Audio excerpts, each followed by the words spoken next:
Ano ba? Di ba sabi ko sa'yo, huwag mo ko ipapahiya? Kainis! Umalis ka nga dito, huwag kita makita. Sorry anak. Tara na nga, labas na nga lang tayo. May panira dito eh. Tara. Anak, sandali.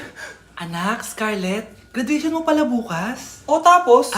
Si nanay ba yung aakit sa stage? Ay hindi! Si tita na lang isasama ko. Papahiya mo lang ako eh. Buti pa si tita, kompleto yung mata. O sige, proud ako sa'yo anak ha. Kainis, bakit kasi isa lang yung mata mo? Balang araw anak, malalaman mo rin kung bakit. Diyan ka na nga, marami pa akong gagawin. Ano bang ginagawa natin sa hospital, tita? Sumama ka na lang, Scarlett. May kailangan ka malaman. Scarlett? Ikaw yung anak ni Susan, right? Oo, Doc. Ako nga si Scarlett. Ba't kilala mo ko? Oh yes, I remember. Ikaw yung batang na-aksidente dati, yung nabulag yung kaliwang mata.